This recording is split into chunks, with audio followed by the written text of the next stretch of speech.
이 시간 우리 함께 모여서 예배하는 우리 성도님들과 또 가정에서 동영상으로 예배하시는 모든 분들에게 하나님의 은혜가 있기를 바랍니다. 지금 오늘 우리가 다뤄보고자 하는 주제는요, 어떻게 하면 우리 기독교인들이 마땅히 하나님 앞에서 하나님이 명령하신 말씀대로 잘 살아가지고 이 시대에 많은 사람들을 주께로 인도할 수 있는 지도력을 어떻게 우리가 얻을 수 있을까 라고 하는 문제에 관해서 생각해 보려고 합니다. 그래서 그 부분에 아주 모범적인 모습을 보였던 엘리사 선지자를 통해서 우리가 그 문제를 해결하려고 합니다. 엘리사 선지자가 활동했던 시대가 언제였는지를 우선 좀 말씀드리면, 이스라엘은요 BC 1095년에 사울 왕이 초대 왕이 되면서 왕정 시대가 시작됩니다. 그래서 그 후 2대 다윗 왕과 3대 솔로몬 왕 시대가 통일 왕국이었습니다. 그때까지 각각 40년씩 120년 동안 한 이스라엘에서 한 나라가 있었습니다. 그런데 그 이후에 933년에 북쪽 이스라엘과 남쪽 유다로 나누어지게 되었습니다. 그래서 분열된 후 북쪽 이스라엘은요 19명의 왕이 12년간을 통치하다가 BC 721년에 아시리아의 사나립 왕에 의하여 멸망합니다. 남쪽 유다는요 분열을 위해 20명의 왕이 373년 동안을 유지했습니다. 신기하죠? 북쪽은 212년간 있었는데 19명, 여기는 374년, 한 배 반이나 더 기는데도 불구하고 20명밖에 없습니다. 왕이 자주 안 바뀌는 나라가 좋은 나라입니다. 유지하다가 바벨로니아 느부갓네살에게 멸망합니다. 이러한 이스라엘 왕정 시대에 북이스라엘 왕들 중에 최고로 악했던 왕이 아합 왕이었고요, 남쪽 유다 왕 중에 최고로 악했던 왕은 히스기야 왕의 아들 므낫세 왕이었습니다. 그런데 하나님의 사람이라 불리우는 엘리사 선지자가 활동했던 시기는 북이스라엘 왕 중에 최고로 악했던 아합 왕 말년인 BC 850년경부터 아시아, 요람, 예후, 요아스 왕까지 6명의 왕위를 지켜보며 BC 800년경까지 약 50년 동안 선지자 생활을 한 사람이 엘리사 선지자입니다. 우리가 아는 대로 최고로 악한 아합 왕 시대는 물론 그 이후에 5명의 왕들도 매우 악하였고, 심지어 선지자들을 죽이고 우상을 숭배했습니다.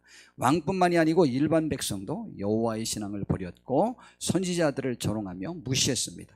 한 예로 엘리사 선지자를 대머리라고 놀리는 아이들이 있었습니다. 그런데 엘리사가 저주하자 앙곰 2마리가 나와서 42명을 찢어 죽이는 사건이 일어납니다. 열왕기하 2장 23절에서 24절에 보니까 엘리사가 거기서 베델로 올라가더니 그가 길에서 올라갈 때에 작은 아이들이 성읍에서 나와 그를 조롱하여 이르되 대머리여 올라가라, 대머리여 올라가라 라고 이렇게 말했다고 합니다. 그런데 엘리사가 뒤를 돌이켜 그들을 보고 여호와의 이름으로 저주하며 곧 숲풀에서 앙곰 2이 나와서 아이들 중에 42명을 찢어 죽였다고 합니다. 여러분이 이 사건을 어떻게 봅니까? 하나님이 참 잔인하시다 라고 이렇게 생각하고 계시는데, 여기 지금 아이들이라고 여기 성경에 나와 있는 것을요 작은 아이들이라고 했는데, 작은 아이들이었어도 그렇고 학자들이 생각할 때는 이들은 그 젊은 청년들이었을 것이라고 생각하고 있습니다. 근데 작은 아이도 마찬가지입니다. 작은 아이가 굳이 말하면 목사인 저를 조롱한 것과 같은 거죠. 목사인 것을, 엘리사가 선지자인 것을 그 나라 백성 전체가 다 알고 있습니다. 그런데 아이들이 엘리사를 그렇게 조롱했다고 하는 것은 그의 어머니가 그렇게 조롱했을 가능성이 많겠죠. 그의 어머니나 아버지, 부모님이 조롱했을 가능성이 많습니다.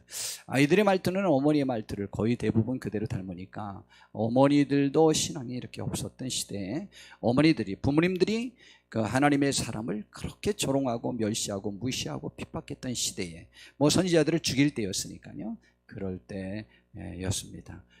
그러한 때에 그때 최고의 선지자인 제일 인정받는 목사님이 이렇게 조롱받자 그렇게 그들을 42명이나 죽였습니다. 굳이 말하면 그 시대가 그렇다는 것이죠. 학자들이 생각하기에 이 아이들은 젊은이라는 것입니다. 그들이 엘리사가 선지자인 줄 알고 무시하여 조롱한 것이라는 겁니다. 그래서 하나님께서 경종을 울리기 위해 죽이신 것입니다.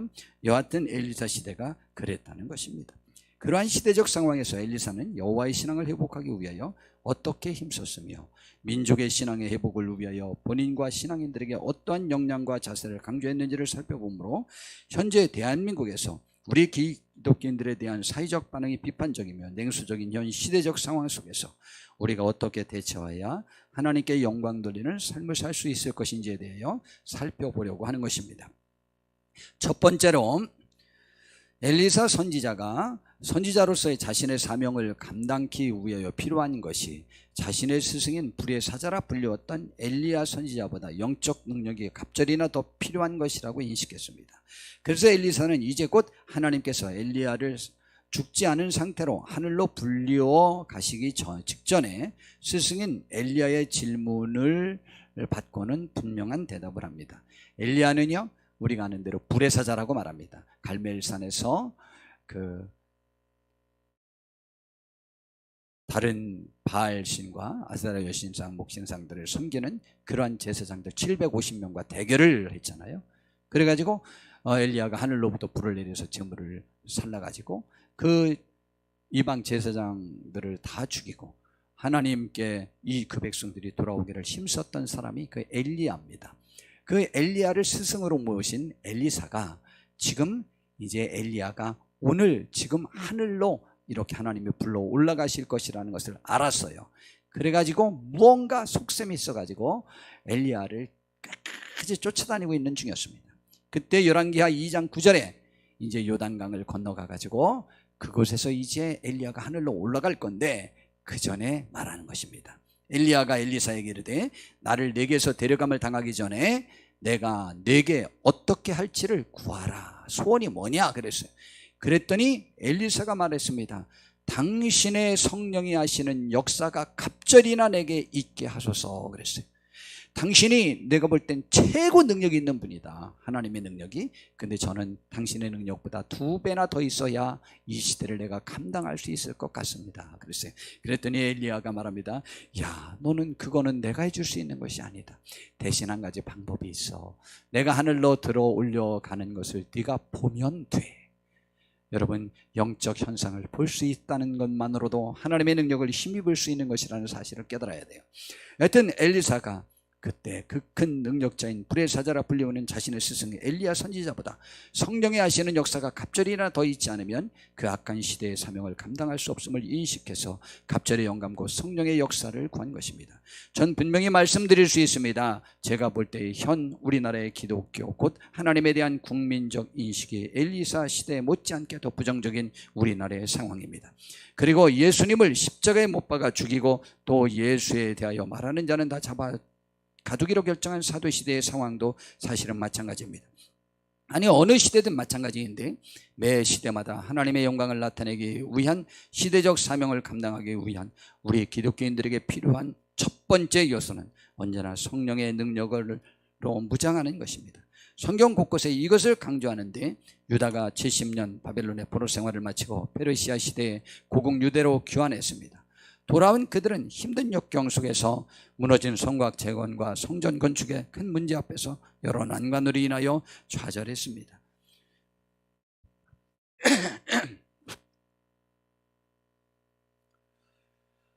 그때에도 하나님께서 스가랴 선지자를 통해서 분명히 해결책을 제시했습니다.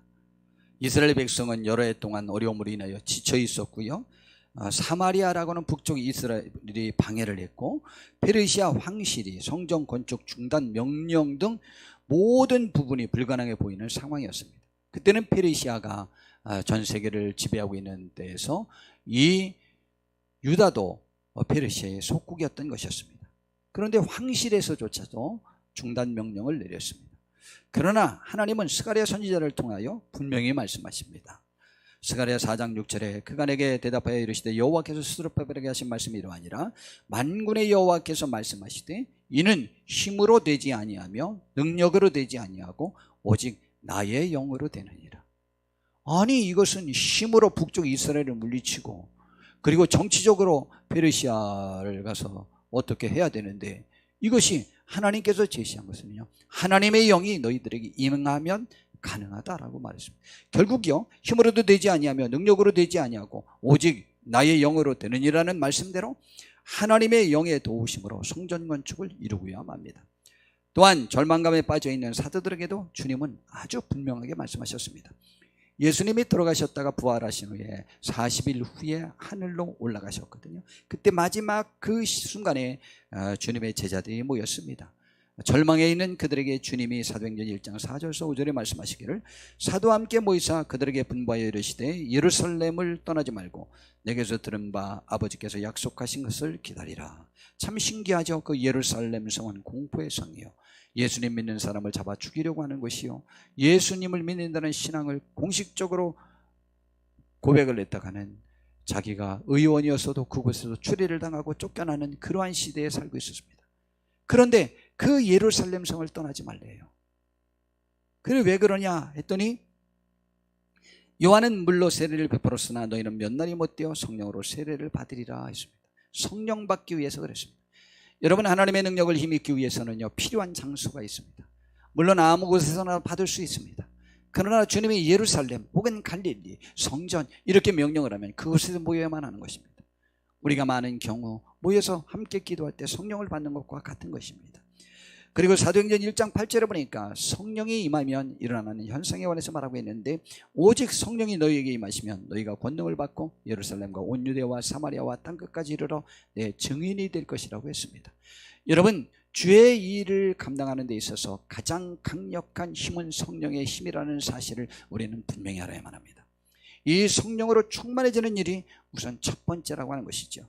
결국 사도들은 죽음의 위협을 도사리고 있는 예루살렘 성을 떠나지 않고 주님이 하신 약속과 명령을 따라서 마가의 다락방에 모여서 기도하다가 11호 오순절 날에 성령을 받습니다. 성령을 받은 그들은 이제 생명을 두려워하지 않는 용기로 주의 말씀을 능력 있게 전하여 복음을 온 천하에 전하는 큰 역사를 이루게 되었습니다. 오늘 우리도 성령의 능력을 받기 위해 기도해야만 합니다. 기도하여 성령의 능력을 체험하여 귀한 구원의 사역을 감당할 수 있는 우리 모두가 되시기를 진심으로 바랍니다. 이 말씀을 제가 전하기로 작정하고 난 다음에 저의 마음속을 짓누른 것이 있습니다. 조영기 목사님의 그 성령론에 관해서 그 책에 보면 이런 내용이 있습니다. 이 성령을 크게 받지 않아도 우리가 열심히 전도하고 힘쓰고 주의 말씀대로 살면 전도할 수 있고 교회가 부흥할 수 있습니다. 그러나 우리 교회처럼 1년에 10,000명이 20,000명씩 이렇게 부흥해서 수십만 명이 되는 데 있어서는 성령님의 강한 역사심이 없이는 절대로 불가능합니다 라고 이러한 말씀을 하셨습니다. 저는 이 말씀을 전하려고 작정했을 때 그 말씀이 너무너무 생각이 나고 저를 짓눌렀습니다. 저희 교회가 크지 않습니다. 작습니다. 그러나 현재 우리 한국 교회 전체의 그 순위를 따지면 저희 교회가 어떻게 보면 10% 안에 들고 어떻게 보면 20% 안에 드는 교회입니다. 우리 교회가요, 여러분이 그러실 수 있지만은 좌우지간 통계는 그렇습니다. 그럼 저희 교회도 잘한 것이죠. 그 정도면 잘한 것 아닙니까? 그러나 잘하긴 했지만 정말 크게 역사되려면 성령님에게 더 사로잡혀야 된다는 사실입니다. 그래서 지금 우리가 열심히 전도합니다. 전도하면 반드시 전도가 되어지도록 되어 있습니다. 그래서 이렇게 어느 정도 되었지 않습니까? 그러나 우리가 생각한 것보다 더 폭발적으로 되기 위해서는 우리가 기도하면서 하여야 된다는 말씀을 제가 드리는 것입니다. 그래서 예수님께서는 여러 말씀들이 있는데 그 중에 성령 받을 것을 그 제자들에게 강조한 것입니다. 그래서 우리도 더욱더 모여서 기도하시길 바랍니다. 특별히 제가 목회 초기에 토요일만 되면 정말 너무 어려웠습니다. 왜냐하면 토요일만 되면 이 주변에 저를 알고 있었던 많은 아이들이 있었어요. 방황하는 아이들, 그 서클 아이들 약 200-300명 알고 있었는데 토요일 저녁만 되면 술 먹고 형 그러면서 찾아오는 거예요. 이야, 그거 굉장한 영적 침체예요. 그리고요, 토요일만 되면 저도 방황스럽고 답답하고 잘 안 되는 거예요. 그래서 저희 교회에 기도회를 마련했습니다. 토요일 날 저녁에 저와 다음 날 예배를 위해서 기도하는 기도 시간을 가졌습니다. 근데 놀라운 사실은 그때부터 제가 그 압박에서 벗어났습니다. 그래서 요즘도 토요일만 되면 한 명이나 와서 열심히 기도하고 있습니다. 그래서 제가 너무 마음이 아팠어요. 그래서 어제는 제가 우리 성도님들 제가 차량으로 운행할 테니까 8시부터 운행할 테니까 나와서 기도하자 그랬더니 4분이 더 나왔어요. 그래가지고 같이 기도해 줬어요. 이번 주부터 또다시 8시 반에 모여서 전부 기도해 주시길 바랍니다. 특별히 남자분들은요, 지금 현장 전도하느냐고 한 명도 안 와요. 이제 그러지 말고 현장 전도는 현장 전도 하시고 또 교회 와서도 함께 기도해 주시길 바랍니다. 특별히 평일날도 8시 반에 기도하지 않습니까? 그러나 토요일만은 더 특별히 모여서 저를 위해서, 예배를 위해서 기도해 주시길 바랍니다. 물론 좋은 교제, 그렇게 해서 외연을 넓혀야 전도하는 데 보탬이 되고 가정도 보살피고 하여야만 합니다. 그러나 기도는 어쩌면 매우 중요한 부분이니까 이렇게 해서 우리의 성령님의 충만함이 우리와 함께 하기를 진심으로 바랍니다. 그리고 두 번째로 엘리사를 통해 우리 하나님의 사람들이 한 시대에 하나님의 사람으로서 지도력을 갖출 수 있는 삶의 자세에 대해서 살펴보고자 합니다. 여러분, 신앙에는 두 가지 수레바퀴가 있습니다. 하나는 직접 성령님을 받아서 병을 고치고 예언을 하고 방언을 하고 능력을 행하는, 그리고 전도할 때 능력 있게 전도하고 귀신을 쫓아내는 그러한 직접적인 것이 필요합니다. 십계명으로 말한다면 첫 번째부터 네 번째까지는 하나님에게 관련된 것이고, 다섯 번째부터 10번째까지는 사랑과 관련된 것이에요. 둘 다 사랑입니다. 하나님을 사랑하고 이웃을 사랑하라는 것입니다. 그런데 직접 하나님과 관련된 것도 있다면 또 사랑과 관련된 것도 있다는 것이죠. 그런데 엘리사 선지자는 사랑과 관련된 것에 대하여도 분명한 그의 모습을 보였습니다. 그 시대가 엘리사 선지자가 볼 때 너무너무 악하여 하나님의 도우심이 절대적으로 필요하고, 그리고 자기가 잘 처신해야 된다는 사실을 깨달았다는 것이죠. 저는 그래서 이 말씀을 사실은 2014년에 준비했습니다. 2014년에 준비해서 처음으로 서울시 경찰청 교회 그곳에서 제가 말씀을 전했고, 그 다음에 두 번 우리 목사님들 모임에서 또 총회 모임에서 말씀을 전한 말씀입니다. 오랫동안 제가 간직하고 있다가 산발적으로 저희 교회에서 말씀을 전했지만 이렇게는 처음으로 이렇게 전하게 된 것이죠. 저에게 많은 부담이 있습니다. 오늘 이 말씀을 전하면서 저는 이 말씀대로 살지 못하고 이 말씀에 합당하지 못하고 부족함을 느끼고, 특별히 하나님 앞에 최선을 다해 기도하여 성령님에게 사로잡히고 나의 삶의 모든 것들을 하나님 앞에 제대로 드려야 되는데 그러지 못한 것에 대한 큰 아픔을 가지고 이 말씀을 전합니다. 그리고 이 말씀을 전하기로 작정하고 제가 얼마나 부담이 많았는지 몰라요. 그래서 어제는 일찍부터 금요일 날 미리 저 모든 교회 할 일을 다 해놓고 이 토요일 날은 기도하고 말씀에만 집중하느냐고 힘써보기도 했습니다. 그러나 저는 역시 육신이 약해서 잘 하지 못합니다. 저는 간혹 질문을 받습니다. 기도만 하면 만사 형통이며 교회가 부흥하냐고요. 혹은 성령만 받으면 만사 형통하며 교회가 부흥하냐고요. 저의 대답은 언제나 아닙니다. 우리들의 삶도 마찬가지입니다. 만약 그렇다면 성경의 기도와 성경 이야기만 있겠지요. 그런데 그보다 더 많은 내용이 사랑에 대한 이야기입니다. 하나님을 사랑하고 이웃을 사랑하라는 것입니다. 그러므로 진정한 신앙인, 진정한 영성을 지닌 사람은 기도를 해야 하고 성령의 능력도 받아야 하지만 그 삶 자체가 하나님과 이웃을 위하는 삶에 초점이 맞춰진 삶을 살아야 하는 것입니다. 능력도 있어야 하지만 삶의 자세는 어느 면에 더 중요하다는 것입니다. 능력이 있으면 교회는 크게 부흥할 수 있습니다. 그러나 삶의 자세가 밑받침되어지지 않으면 그것이 하루에 없어질 수 있습니다.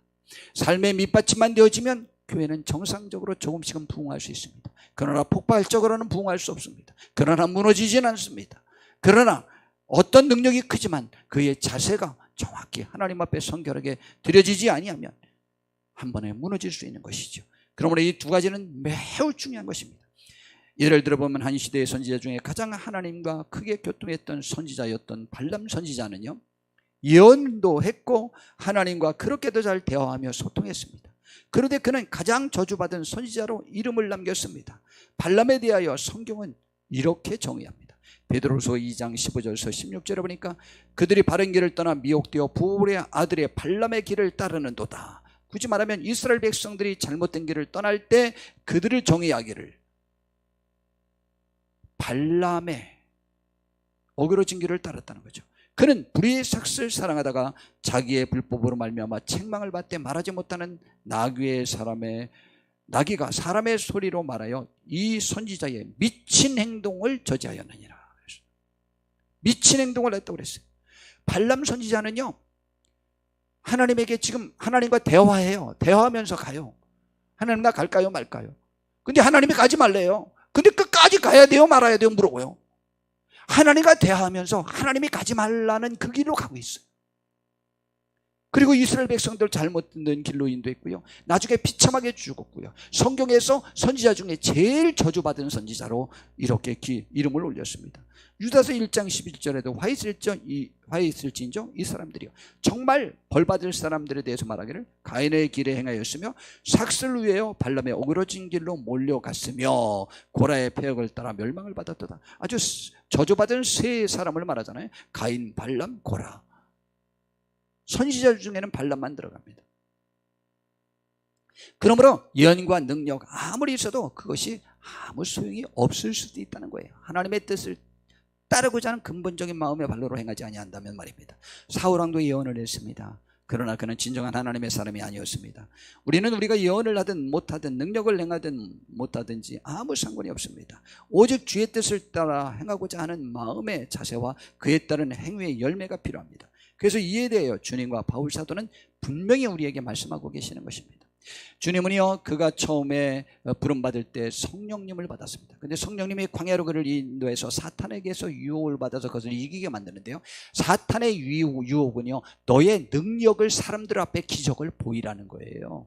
그리하여야 하나님의 아들로 인정함을 받을 수 있지 않겠느냐였는데, 그것을 이기는 것은요, 성경 말씀에 기록된 대로 사는 것이 하나님의 아들의 자격이지, 나를 통해서 이적과 능력이 나타나는 것은 그와 아무 상관이 없다고 말씀하셨습니다. 그렇다고 해서 예수님이 그러한 이적과 능력을 행하지 못한 분이 아닙니다. 그래서 주님은 마태복음 7장 21절에서 23절에 이렇게 말씀하십니다. 나더러 주여 주여 하는 자마다 다 천국에 들어갈 것이 아니요 다만 하늘에 계신 내 아버지의 뜻대로 행하는 자라야 들어가리라. 그날에 많은 사람이 나더러 주여 주여 우리가 주의 이름으로 선지자 노릇을 하며 주의 이름으로 귀신을 쫓아내며 주의 이름으로 많은 권능을 행하지 아니하였나이까 하리니, 예, 능력 행한 것 권능 행한 것 하나님 앞에는 아무 상관이 없어요. 그때 내가 그들에게 밝히 말하되 내가 너희를 도무지 알지 못하니 불법을 행하는 자들아 내게서 떠나가라 라고 이렇게 말씀하셨다고 했습니다. 또한 바울 사도를 통해 하나님이 고린도전서에서 사랑의 가치에 관해서 말씀하셨습니다. 12장 31절부터 보니까 너희는 더욱 큰 은사를 사모하라. 이 말은 무슨 말이냐면, 방언하는 사람은 통역하고 예언하고 능력받기 위해서 기도하고 병 고치기 위해서 기도하고 그런 걸 받은 사람은 또 다른 것을 하기 위해서 기도하고 계속 하나님의 능력에 더 사로잡히기 위해서 기도하라는 것이죠. 그러나 그보다 다 가장 중요한 삶 전체를 통하여 은사를 통해서나 무엇을 통해서나 최종적으로 이루고자 하는 목적을 내가 너희에게 보여주리라. 가장 좋은 길을 너희에게 보이리라. 그것이 뭐냐? 사랑의 길이라는 거죠. 방언하고 병을 고치고 귀신을 쫓아나고 능력을 행하고 우리가 좋은 삶을 살고 하는 모든 것도 사랑을 이루어서 구원을 이루기 위한 목적 때문에 하는 거예요. 그래서 이어서 말씀하시기를 내가 사람의 방언과 천사의 말을 할지라도 사랑이 없으면 소리나는 구리와 울리는 꽹과리가 되고, 내가 예언하는 능력이 있어 모든 비밀과 모든 지식을 알고 또 산을 옮길 만한 모든 믿음이 있을지라도 사랑이 없으면 내가 아무것도 아니요 내가 내게 있는 모든 것으로 구제하고 또 내 몸을 불쌍하게 내줄지라도 사랑이 없으면 내게 아무 유익이 없다고 했습니다. 사랑만이 우리와 다른 사람에게 유익이 있습니다. 하나님께 영광 돌리는 일이 있는 것이죠. 여기에 능력이라고 표현하지 않았어요. 우리는 이러한 축복이 있기를 정말 바랍니다. 그러므로 진정한 영성이라는 표현을 요즘 한동안 자주 쓰다가 요즘 좀 덜 쓰는데 많이 쓸 필요도 없어요. 영성이라고 하는 것은 예수님을 닮은 모습, 하나님의 영광을 위해서 진정으로 사는 삶의 모습이 무엇이냐라는 것이죠. 그 영성은, 진정한 영성은 바울 사도의 고백에서도 찾아볼 수 있습니다. 고린도전서 10장 31절부터 보니까 그런즉 너희가 먹든지 마시든지 무엇을 하든지 다 하나님의 영광을 위해 하라. 하나님의 영광을 위해서, 하나님을 기쁘시게 위해 하라. 유대인에게나 헬라인에게나 하나님의 교회나, 유대인은 성경을 알지만 예수님을 모르는 사람들이고 헬라인은 성경을 아예 모르는 사람이고, 하나님의 교회는 우리 성도들을 말합니다. 그런 사람들에게 거치는 자, 기분 나쁘게 하는 사람, 화나게 만드는 사람이 되지 말라는 거죠. 어떤 사람 만나면 여러분이 기분 나쁩니까? 거만한 사람 굉장히 기분 나쁩니다. 제일 기분 나쁩니다. 잘난치 않은 사람 만나면 굉장히 기분 나쁩니다. 그리고 자기 중심적인 사람들 만나면 굉장히 나쁩니다. 상호 이익을 위해서 노력하지 않고 분위기를 파악하지 못하는 사람들도 만나면 굉장히 상처받습니다. 그리하지 않고 남의 유익을 위해서 예민하게 신경 쓰는 삶을 살아가는 것이죠. 거치는 자가 되지 말고 나와 같이, 바울 사도는 그렇게 살았는데, 모든 일에 모든 사람을 기쁘게 하여 자신의 유익을 구하지 아니하고 많은 사람의 유익을 구하여 그들을 구원 얻게 하는 목적을 갖고 살으라 라는 것입니다. 또한 고린도후서 5장 13절부터 보니까 우리가 만일 미쳤어도 하나님을 위한 것이요 정신이 온전하여도 너희를 위한 것이니, 저는 이 표현이 굉장히 좋은데요, 바울 사도를 남들이 너 미쳤냐 혹은 너무 이성적이다 뭐라고 말하든 자기는 미쳤어도 하나님을 위한 거고, 정신이 온전해도 어떻게 하면 우리 성도들에게 유익을 끼치려고 하는 거기에만 집착이 돼 있다는 거예요. 왜 그렇게 했느냐? 그리스도의 사랑이 우리를 강권하신다고 말했습니다. 제가 어제 그저께 금요일날도 말씀드렸습니다. 여러분, 우리는 많은 어려움을 겪기 전까지는 남을 잘 이해해 주려고 하지 않습니다. 아쉬운 것이 없어요. 그러나 예수님도요, 자기가 직접 시험도 당해보시고 아파보셨기 때문에 연약한 우리를 충분히 동정할 수 있다고 말씀하셨습니다. 그런데요, 어떤 사람들은 그 경험을 했다고 해서 반드시 그렇습니까? 아니에요. 올챙이적 시절을 잊어버리는 사람도 있잖아요. 실제로 어려운 삶을 살았어도 어려운 사람을 나중에 부자 된다고 잊어버리는 사람도 있습니다. 그러므로 그것보다 더 중요한 것은요, 우리가 남을 정말 동정하고 남을 사랑하고 남을 멸시하지 않고 남을 위하고 남의 아픔을 이해할 수 있는 것은요, 내가 하나님께로부터 은혜를 받았다, 나를 위해서 예수님이 대신 죽어주셨어 라는 그 사랑이 나를 이끄는 사람이 그 사랑에 힘입어서 남을 사랑할 수 있게 되는 것입니다. 이것이 훨씬 더 강력합니다. 내가 경험한 것보다 더 강력합니다. 바울 사도는 말합니다.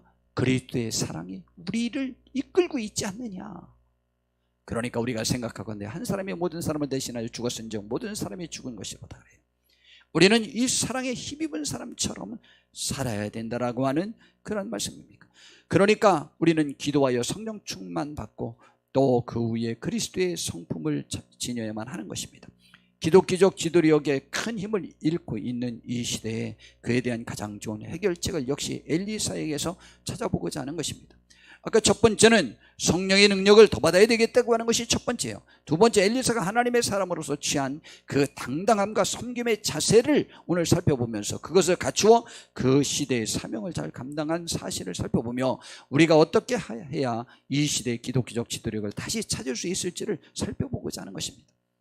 굳이 말하면 하나님께서 우리로 모든 민족을 제자로 삼아 가르쳐 지키게 하라고 했어요. 하나님은 우리를 보고 지도자라고 명령을 하셨어요. 세상을 이끌라고 했어요. 근데 우리의 말을 인정하지 않으니 지도자적 역량을 우리가 잃어버렸어요. 어찌하면 그것을 다시 찾아서 이 시대를 주님께로 인도할 수 있겠느냐라는 것이죠. 그 중에 첫 번째가 성령이라면 두 번째는 지금 이러한 하나님의 말씀대로 사는 섬김의 자세예요. 엘리사 선지자 시대에 이스라엘을 지배하는 나라가 지금의 시리아인 아람이라는 나라였습니다.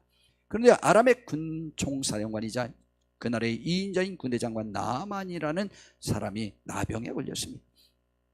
이 나병은 나아만 장군과 그 가족 및 아람 왕의 큰 고민거리였습니다. 나아만 장군에 대하여 성경은 이렇게 말합니다. 열왕기하 5장 1절에 보니까 아람 왕의 군대장관 나아만은 그의 주인 앞에서 크고 존귀한 자니 이는 여호와께서 전에 그에게 아람을 구원하게 하셨습니다. 그는 큰 용사이나 나병 환자였더라. 굳이 말하면 아람 왕은요, 이 나아만 때문에 자기가 살고 자기 국가가 위기에서 구원함을 받은 것 때문에 이 나아만 장군을 크게 생각하고 귀한 사람으로 대우하고 있었던 중이었습니다. 근데 그가 나병 환자였단 말이죠. 그러니까 그의 가족과 그 자신과 국가와 그 왕이 고민거리가 되었어요. 그런데 고민에 빠진 나아만 장군은요, 이스라엘에서 잡혀온 하녀의 말을 통하여 이스라엘의 능력 있는 하나님의 선지자 이야기를 듣고는 왕에게 말을 하였습니다. 그러자 아람 왕이 자신의 속국과도 같은 이스라엘 왕에게 자신의 군대 장관 나아만을 고쳐달라는 편지와 함께 많은 예물을 보냅니다. 이 편지를 받고 이스라엘 왕은 큰 근심에 빠졌습니다. 그 부분을 성경은 또한 이렇게 말합니다. 이스라엘 왕이 그 글을 읽고 자기 옷을 찢으며 이르되 내가 사람을 죽이고 살리는 하나님이냐? 그가 어찌하여 사람을 내게로 보내 그의 나병을 고치라 하느냐? 너희는 깊이 생각하고 저 왕이 틈을 따서 나와 더불어 시비하려 하는 줄 알라 하라 그랬어요. 굳이 말하면 이스라엘 왕은요, 지금 아람 왕이 이거 사람으로서는 할 수 없는 숙제를 주면서 이것을 고쳐달라고 해서 안 고쳐주면 이것 가지고 시비하다가 우리나라 쳐들어올 빌미를 삼으려고 하는 것이다 라고 하면서 불안하고 지금 답답해 죽겠는 거예요. 그러자 이 소식을 들은 엘리사는 그를 자신에게 보내라고 합니다. 열왕기하 5장 8절 이어서 보니까 하나님의 사람 엘리사가 이스라엘 왕이 자기의 옷을 찢었다함을 듣고 왕에게 보내 이르되 왕이 어찌하여 옷을 찢었나이까? 그 사람을 내게로 오게 하소서. 그가 이스라엘 중에 선지자가 있는 줄을 알리이다.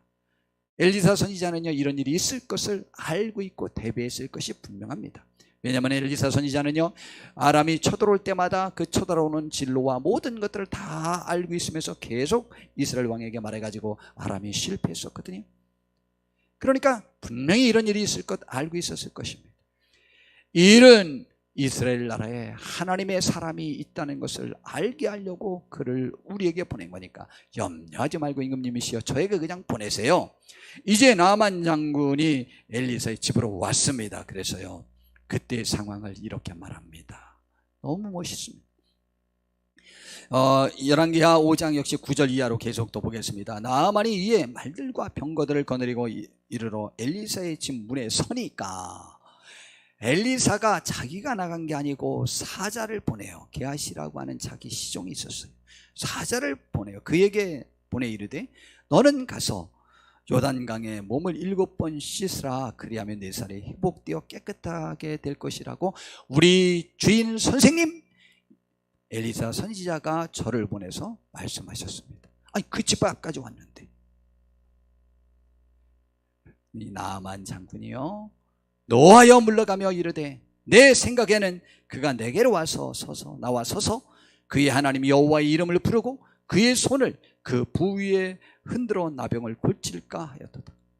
굳이 말하면 하나님의 사람들이 기도해 줄 때 어떻게 하는 줄을 알고 있었던 모양이에요. 선지자가 우리도 기도할 때 안수기도 하잖아요. 안수기도 하면서 하나님의 이름을 불러서 내 병을 고쳐줄 줄 알았다. 그런데 나와보지도 않아. 이런 가서 씻어? 그리고 비서를 시켜서 나에게 말해? 감히 나에게? 이런 생각이 들어서 너무 화가 났어요. 그래서 12절에 말하기를 다메섹강, 다메섹은 아람의 수도 다마스커스를 말합니다. 다메스커스에 있는 다메섹강이에요. 예, 강에 있는 아바나와 바르발은 이스라엘 모든 강물보다 낫지 아니하냐. 그렇긴 하겠죠. 요단강보다 강 같지 않은 강이 세계에도 있겠습니까?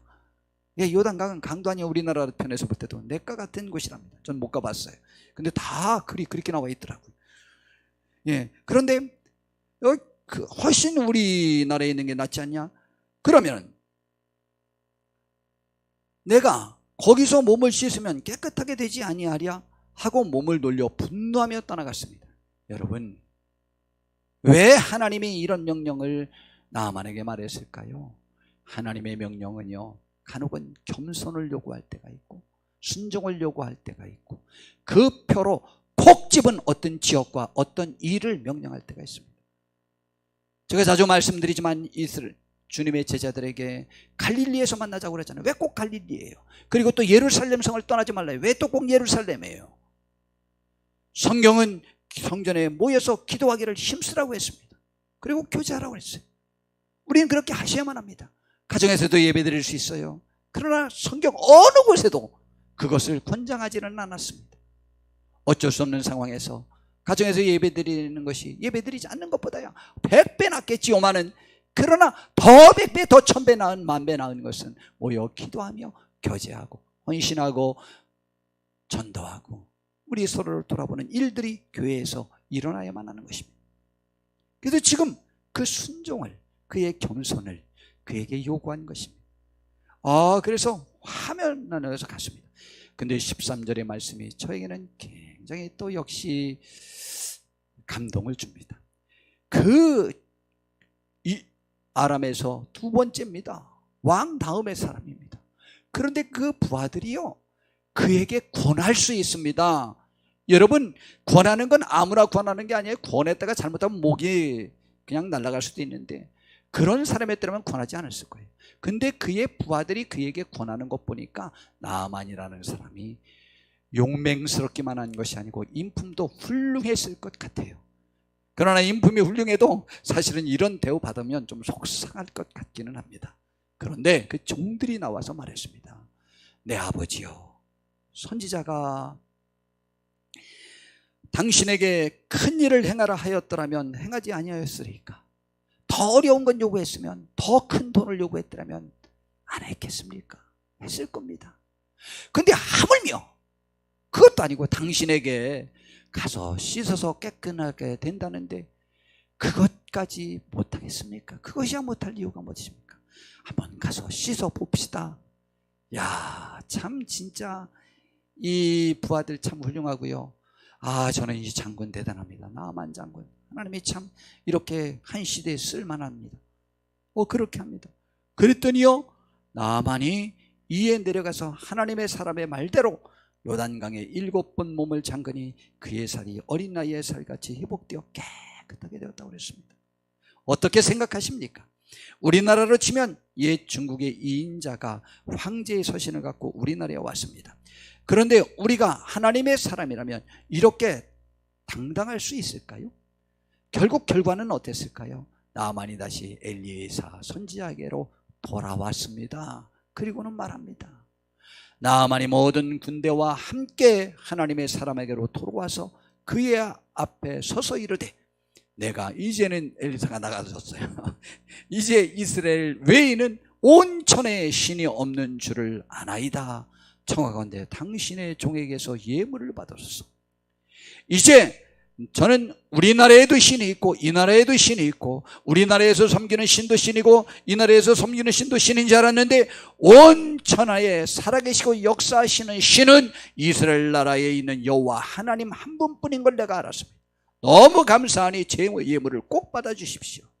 그러나 엘리사 선지자는 또 당당함을 보이며 구차히 돈과 선물을 위하여 한 일이 아님을 분명히 말하며 거절합니다.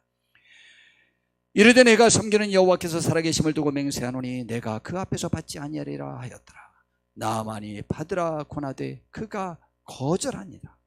그런데 보십시오. 조금 전에 내가 이제 이스라엘 외에는 온 천하에 신이 없는 줄을 아나이다 라고 고백했던 나아만 장군이요, 예물까지 거절하자 이제 여호와 하나님을 평생 자신의 신으로 섬길 것을 다짐합니다. 17절에 보니까 나아만이 이르되, 그러면 청하건대 노새 2마리의 실을 흙을 당신의 종에게 주소서. 이제부터는 종이 번제물과 다른 희생제사를 여호와 외에 다른 신에게는 드리지 아니하고 다만 여호와께 드리겠나이다 라는 것이죠. 그는요, 자기 나라에서 왕과 함께 매번 제사를 그들의 신전에 들어가서 드렸습니다. 그리고 그 신을 섬겼습니다. 근데 나는 살아계신 신은 이스라엘에 있는 여호와 하나님 한 분뿐이라는 것만 인정한 것에서 더 나아가서 이제 그분만을 내 주로 섬기겠다라고 고백하지 않습니까? 그런데 문제가 생깁니다. 아람으로 돌아가는 나아만 장군을 엘리사의 비서인 시종 게하시가 쫓아가서 엘리사 선지자가 제자 2명에게 줄 옷 2벌과 은 1달란트를 받아오라고 했다는 거짓말을 하여 많은 선물을 받아다가 자기 집에 감추어줬습니다. 그때 엘리사가 어디 갔다 왔냐고 묻자 아무데도 가지 않았다고 또 거짓말을 합니다. 그러자 엘리사는 아주 단호하게 말합니다. 26절에 보니까 엘리사가 이르되, 한 사람이 수레에서 내려 너를 맞이할 때에 내 마음이 함께 가지 아니하였느냐. 이게 예언은사죠. 지금까지 어찌 은을 받으며 옷을 받으며 감난원이나 포도원이나 양이나 소나 남종이나 여종을 받을 때냐? 지금 하나님의 일을 하는 사람들이 이런 대가를 위해서 할 때냐? 이 시대가 어느 때인데 그러냐라는 거죠. 이 시대가 어느 때인지 너 모르냐? 나를 조롱하고 왕들이 나를 죽이려고 하고 있고 그러고 있는 시대다. 여호와의 신앙이 땅에 떨어져 있는데 지금 돈을 받고 이런 일을 하면 어떻게 되냐라는 말입니다. 저의 약 17년 전의 경험을 말씀드리고자 합니다. 저의 신학교 동기들과 강원도 속초에서 모임을 가졌습니다. 다른 뭐 해도 먹고 그러려고 그랬는데 그 목사님이 굳이 춘천 왔으면 춘천 이곳 막국수 집에는 가야 된다는 거예요. 하도 그분이 우겨서 그 막국수 집으로 갔습니다. 예쁜 여사장님이었습니다. 제가 저희 일행을 그분이 교회 집사님이라는 소식을 이야기를 듣고는 제가 저희 일행을 목사님들이라고 소개했습니다. 그런데요, 그 예쁜 여사장님인 집사님인 그분이 아무 반응을 보이지 않더라고요. 제가 재차 목사님들임을 알렸습니다. 3번을 목사님들이라고 소개하는 동안 전혀 조금도 저의 말에 그러시냐는 등 그 어떤 반응을 보이지 않고 저와 눈빛조차 마주치지 않고 교감이 조금도 되지 않았습니다. 우리 목사님들이 자리를 잡고 앉아서 제가 주문을 하자 그제서야 답변을 하며 주문을 받았습니다. 근데요, 섬찟했습니다. 정말 맛있게 잘 먹었습니다. 두 번째 또 식사를 해야 되는데 또 역시 그 지역에서 사는 그 사모님은 초등학교 선생님이시고 그런데 그 식사 시간에도 그 목사님의 소개로 그 미시령 쪽에 맛있다는 그 손두부집으로 갔습니다. 역시 교회를 다니시는 분이었습니다. 그래서 제가 저희 일행이 목사님들이라며 교회 이야기를 했습니다. 근데 이상합니다. 정말 아무 반응이 없어요. 이번에는 남자분이셨어요. 성경 구절로 다 붙여놨어요. 음식점. 막국수 집에서처럼 재차 말했습니다. 역시 반응이 없이 아무 교감이 되지 않았습니다. 주문을 하자 그제서야 답변과 함께 표정이 움직였습니다. 전 이 사건들이 저에게 매우 큰 충격을 주었습니다. 교회를 다니시는 성도님들이 보는 목사님들에 대한 시각이 목사라는 직을 이용하여 덕을 보고자 하는 것이 습관이 되어 본인들에게는 불편하다는 반응으로 밖에는 제가 더 이상 다른 말로 어떻게 생각할 수 있었겠습니까? 성경보다 대접을 받으려고 하는 주의 종들로 인식했다고 밖에 저는 어떻게 달리 해석할 수가 있겠습니까? 충격이었습니다. 저도 그래서 저의 신분을 밝혔는지 모릅니다. 마음이 아팠습니다. 부끄러웠습니다. 주님과 성도님들께 죄송했습니다. 교회 아니 시대 앞에 부끄러웠습니다. 기독교적 지도력을 조롱하는 이 시대에 대한 책임을 통감했습니다. 오늘 이 자리에 주님의 섬김의 도를 깨우쳐서 세상 사람들에게 주님의 영광을 나타내고자 바쁘고 귀한 시간을 내어 예배하고자 모인 귀한 우리 성도님들이요, 이 시간 이 시대를 직시하는 복된 신앙적 통찰력이 더해지는 축복이 있기를 바랍니다. 후일담도 전해야죠. 그 이후에 한 7, 8년 후에 그 막국수 집에 갔습니다. 이제 더 많은 인원, 총회 목사님들, 사모님들을 모시고 갔습니다. 그전에는 예약하지 않고는 자리가 없던 그 자리에 사람들이 별로 없더라고요. 이제는 절대 제가 목사라는 것을 어디 가서 밝히지 않습니다. 거기서도 의도적으로 밝히지 않았습니다. 근데 다도 뭐 목사님, 사모님들 그러고 있었습니다. 웬걸요, 덤도 나오고요, 잘못 나온 건 막 그냥 공짜로도 바꿔주고요. 그랬습니다. 사업하는 분들도 목사님들에게 그분들이 알아서 일부러 잘하는 분들이 많습니다. 그것은 성도님들 좀 많이 모시고 오라는 것이고 목사님들 좀 많이 모시고 오라는 것이겠지요. 그러나 우리 조심하셔야만 합니다.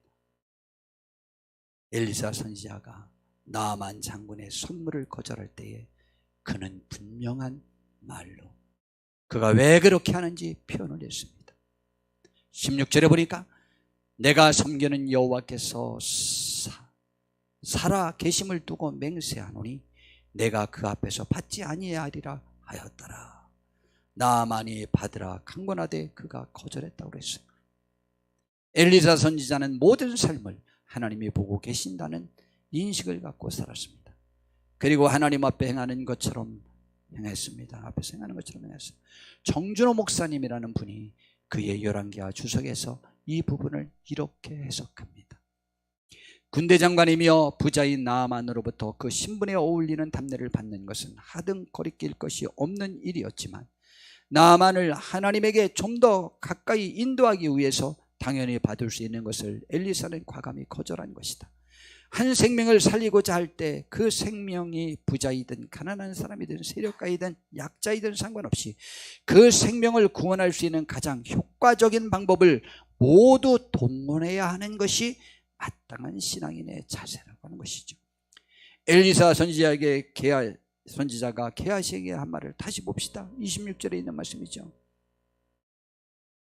지금이 어찌 은을 받으며 옷을 받으며 감난원이나 포도원이나 양이나 소나 남종이나 여종을 받을 때냐라고 하는 것이죠. 이 부분 역시 정준호 목사님은 이렇게 해석을 하십니다. 평신도도 목회자도 사람 사는 세상에서 서로 주고받으며 정성을 표시할 수 있다. 다만 그러한 일들이 상식을 넘어서서 허례허식이나 개인의 욕심을 채우는 일 혹은 뇌물의 관행이 되어서는 안 될 일이다. 26절에 나타난 엘리사의 질책은 뇌물의 문제나 허례허식의 문제에 대한 차원을 넘어서서 그 이상의 것에 대한 것이다. 하나님께서 하시는 큰일의 방해가 될 때에는 일상적인 것도 단연코 거절할 수 있어야 한다는 것이다. 사도 바울이 음식 때문에 한 형제라도 타격을 받는다면 영원히 고기를 먹지 않겠다고 결심하는 그러한 배려가 필요한 것이다. 게하시의 잘못은 거짓말로 무엇을 받아내었다는 것도 있지만 근본적인 잘못은 때를 분별하지 못하고 하나님의 일을 방해했다는 것이다. 목회자나 목회자를 돕는 사람이나 모두 때를 분별할 수 있는 깨어있는 자세를 갖추어야 할 것이다 라고 해석을 했습니다. 참 좋죠. 얼마나 마음에 드는지 제가 이렇게 인용한 것입니다.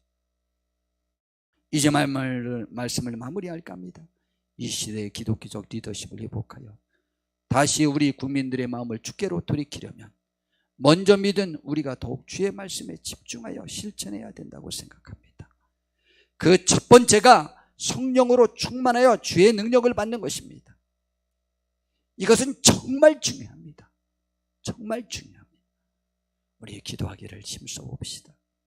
다음으로는 우리의 직책과 권위가 대접을 받거나 남을 넘어뜨리는 데 사용되는 것이 아니고 섬김과 세움에 쓰임받는 것이 되어야 합니다. 아무쪼록 기독교적 지도력을 실천하여 주께 영광 돌리는 복된 삶에 모두 다 동참되어지는 그 신 은혜가 있길 진심으로 바랍니다. 혹시 성도님들 이렇게 생각하시지 않습니까? 저는 목사도 아니요,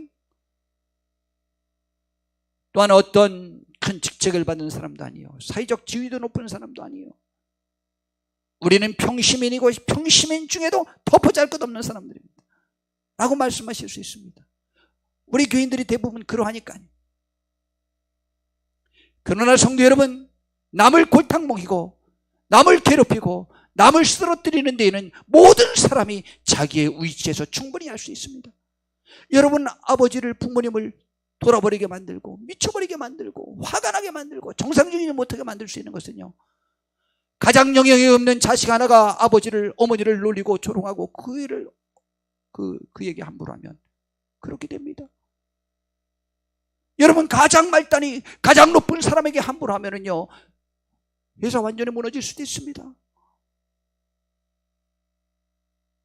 힘 있는 사람도 마찬가지죠. 모든 사람도 나에게 주어진 위치를, 역량을, 기회를 남에게 유익을 끼치고 살리고 세우는 데에 활용할 수 있도록 힘쓰셔야만 합니다. 내가 약하고 부족하다고 해서 함부로 해서는 안 됩니다. 손해볼 게 없다고 해서 함부로 해서는 안 됩니다. 현재 우리 교회에 제가 말씀드릴 수 있는 것은 이것이 더 해당될 것 같아요. 우리의 힘으로 남을 무시하지 마라, 남을 짓밟지 마라, 이런 말씀은 우리에게 해당될 대상이 별로 없어요.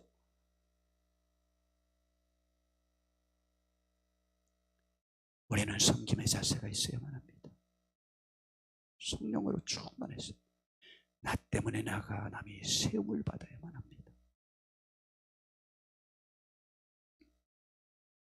고린도전서 8장 13절에 그러므로 만일 음식이 내 형제를 실족하게 한다면 나는 영원히 고기를 먹지 아니하여 내 형제를 실족하게 않게 하기를 원한다 그랬어요.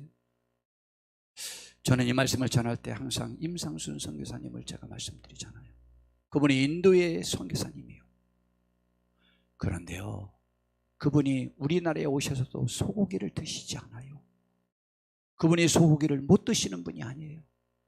지금은 어떠시는지 모르겠어요. 왜 안 되십니까? 그랬는데 내가 인도에서 선교하고 있는데 그 사람들 보는 앞에서 당연히 소고기 못 먹지만 또 한국에 가서는 먹는다고 하는 것보다는 내가 인도에 선교사로 간 이상은 소고기를 안 먹으려고 합니다. 멋있지 않아요?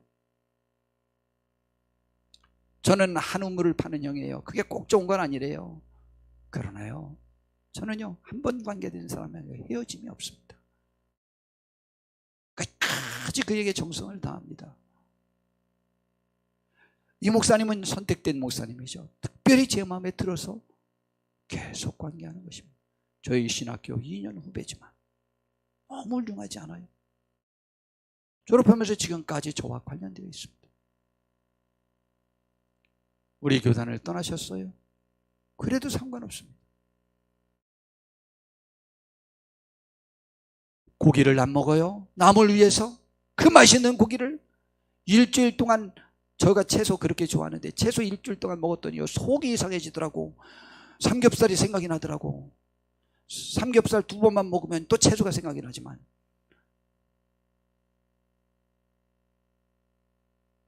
고린도서 10장 8절에 주께서 주신 권세는 너희를 무너뜨리려고 하신 것이 아니요 세우려 하신 것이니 내가 이에 대하여 지나치게 자랑하여도 부끄럽지 않냐리라. 내가 나를 자랑하는 이유도 다 너희를 위해서 하는 것이다. 나를 자랑하려고 하는 것은 아니다라는 것이, 세우려고 주셨다는 거예요.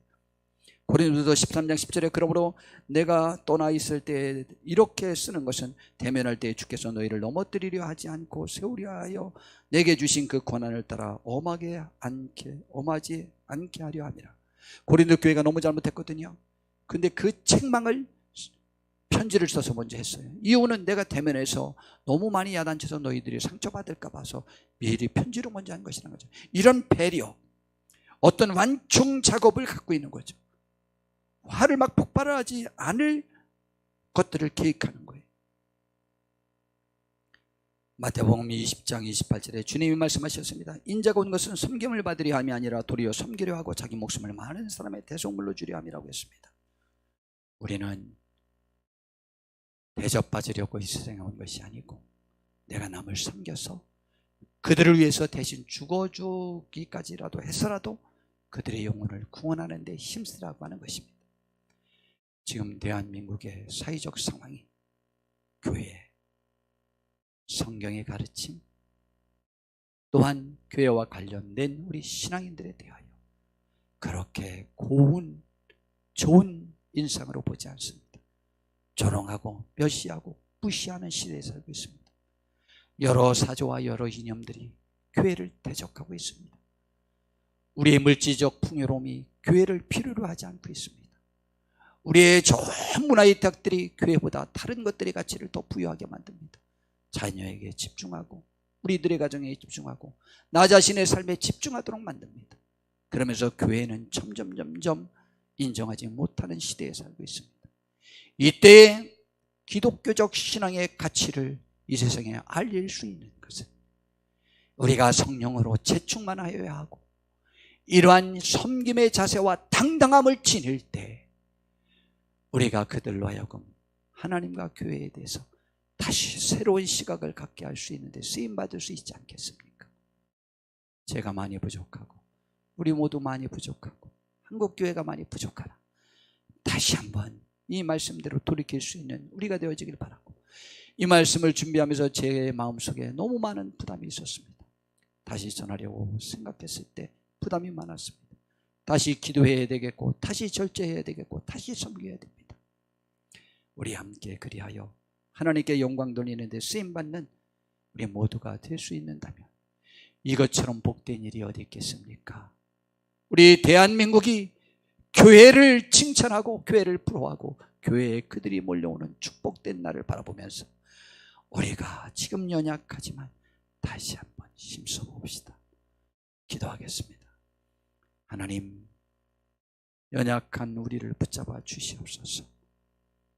다시 한번 주의 말씀에 사로잡혀져서 하나님을 사랑하고 이웃을 사랑하는 마음으로 우리가 사랑을 실천하며 섬김을 실천하고 충만하여지는 복된 하늘의 사람들이 되게 하옵소서.